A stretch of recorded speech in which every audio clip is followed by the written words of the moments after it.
रहे हैं तो भगवान की निंदा करते होंगे, लेकिन ऐसा नहीं है।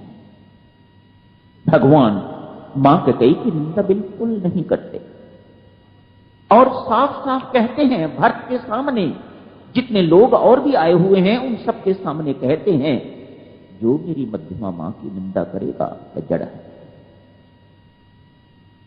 मानो उस व्यक्ति ने कभी संतों महात्माओं की सेवा नहीं करी, उसने कभी सत्संगति नहीं करी, मानो उसे तत्व का बोध ही नहीं है। ये भरत को कह रहे हैं, दो भाई एक जैसे, लेकिन उनकी विचारधारा इस वक्त बड़ी भिन्न है। कौन है सच्चा, भरत या राम? भरत कहता है, महाराज आप प्रशंसा करने वाले एक और मेरा समर्थन देने वाले ये सारी जनता। भगवान को लगता है इस वक्त भरत का खंडन करना कोई आसान नहीं, इसलिए अपने श्रीमुख से भरत की प्रशंसा करनी आरंभ करते हैं। भरत, जो तुझे अनर्थकारी कहेगा, जो तुझे इस प्रकार का कहेगा, उसका लोक परलोक सब बिगड़ जाएगा। तेरा नाम जो लेगा उसका लोक परलोक सुधर जाएगा। इस प्रकार की प्रशंसा करते हैं। श्रोतागण जितने भी हैं, अयोध्या निवासी आए हुए अति प्रसन्न होते हैं। भगवान मौका ढूंढते हैं और कहते हैं, यदि मां कैकेयी न होती तो ऐसा भरत कहां से आ गया होता। मां कैकेयी की निंदा मत करो, वह निंदनीय नहीं है, वह वंदनीय है। ऐसा कल आपने देखा, भरद्वाज ऋषि ने भी कहा वह दोषी नहीं है।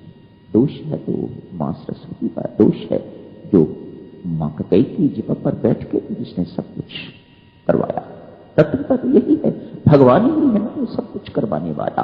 और कौन है? चाहे वह कैकेयी से करवा रहा है, चाहे आप भरत से करवा रहा है, चाहे वह किसी से करवाता है, करवाने वाला तो वही है सब कुछ, और होता वही है जो वह चाहता है।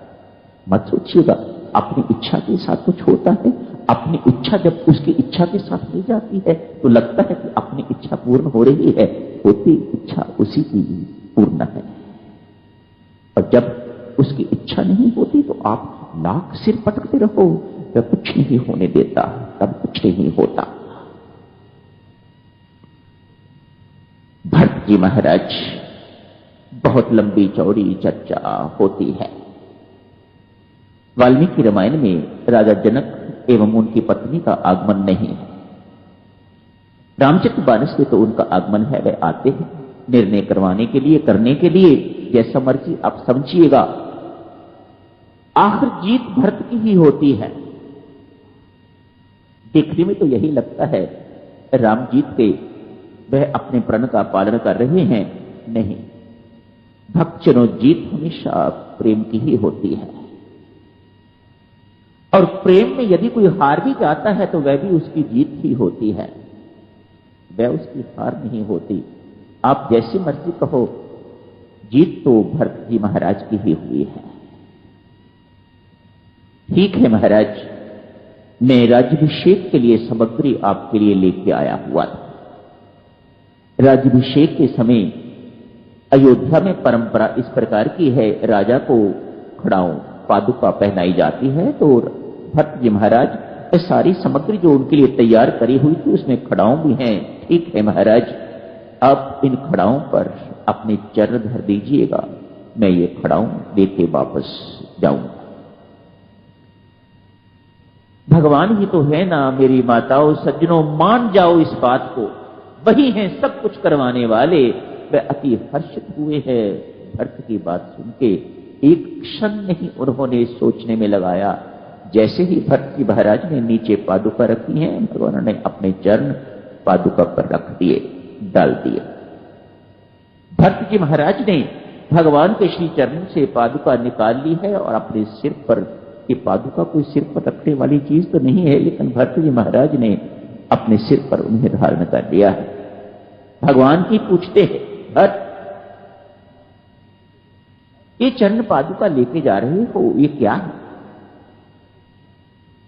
महाराज, संसार की दृष्टि में तो ये चरण पादुका है, मेरी दृष्टि में तो ये सीताराम।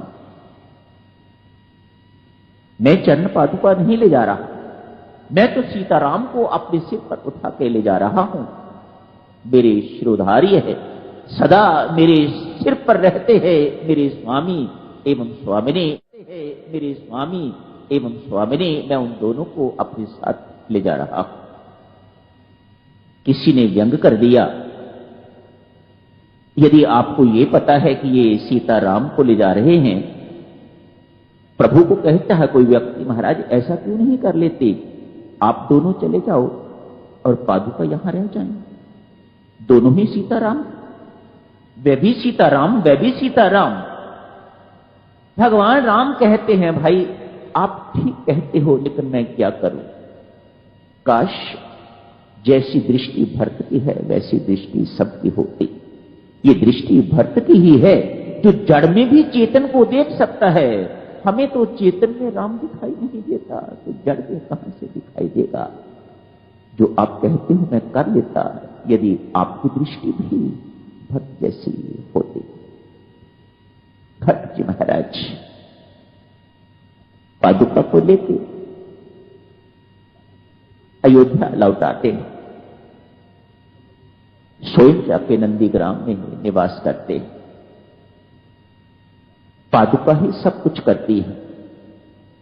कोई भेंट आती है तो पादुका पर चढ़ा दी जाती है, कोई आदेश जारी होता है तो पादुका द्वारा आदेश जारी किया जाता है।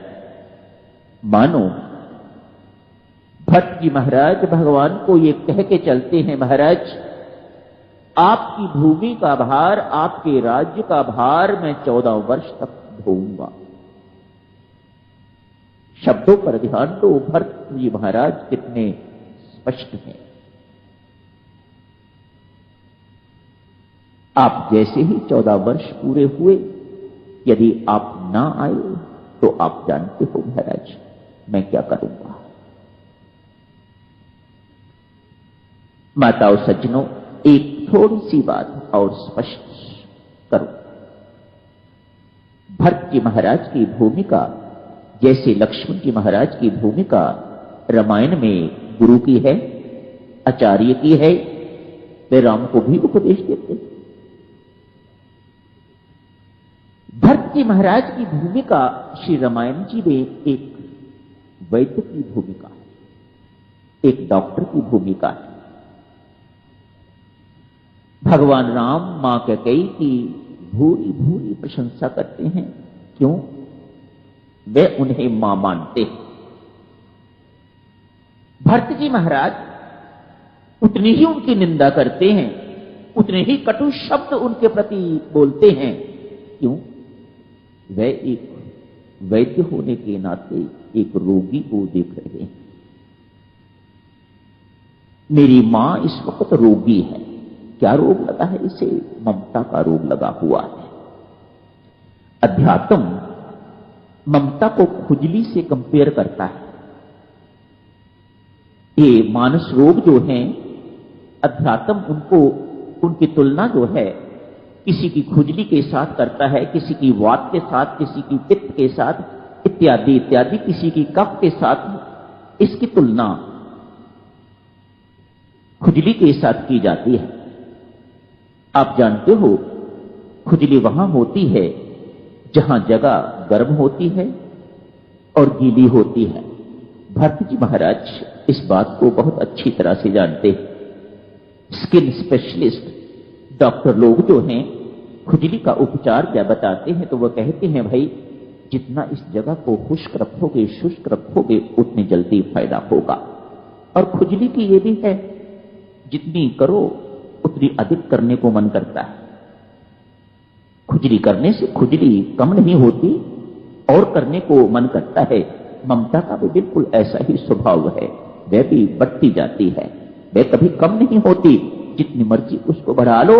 भट्ट जी महाराज इस तथ्य को जानते हैं, इसलिए कहते हैं मैं इस संबंध को गीला नहीं रखूंगा, इस संबंध को शुष्क करने की आवश्यकता है, तभी तो मेरी मां की खुजली जो है वह ठीक होगी।